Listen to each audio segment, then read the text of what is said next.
बहुत मूर्ख हो। उल्लू को राजा चुन लिया, जो दिन भर सोता और जिसे सिर्फ रात में दिखाई देता।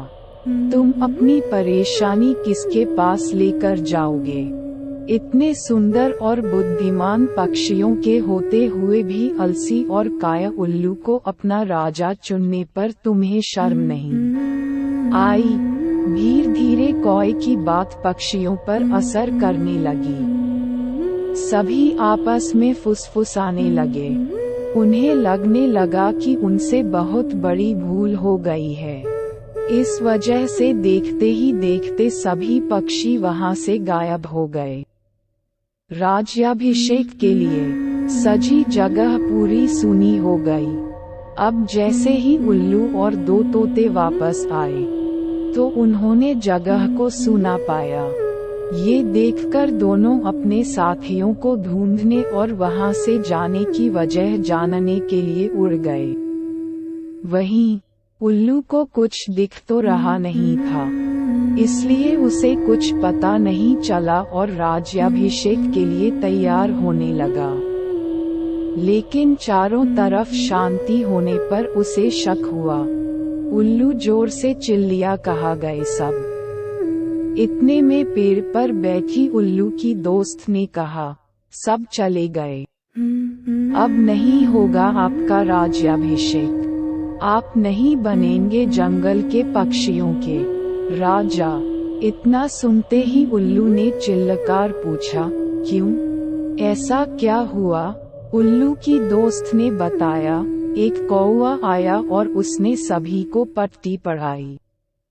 इसी वजह से सब यहाँ से चले गए। बस वही कौवा यहाँ पर है। ये सुनते ही उल्लू का राजा बनने का सपना चकनाचूर हो गया। दुखी उल्लू ने कौए से कहा, तूने मेरे साथ ऐसा क्यों किया? लेकिन कौए ने कोई जवाब नहीं दिया। इतने में उल्लू ने ऐलान कर दिया, आज से कौवा मेरा दुश्मन है। आज से सभी कौए उल्लुओं के दुश्मन होंगे और ये दुश्मनी कभी खत्म नहीं होगी। इतना कहकर उल्लू उड़ गया। उल्लू की धमकी सुनकर कौवा बहुत परेशान हो गया और कुछ देर तक सोचने लगा।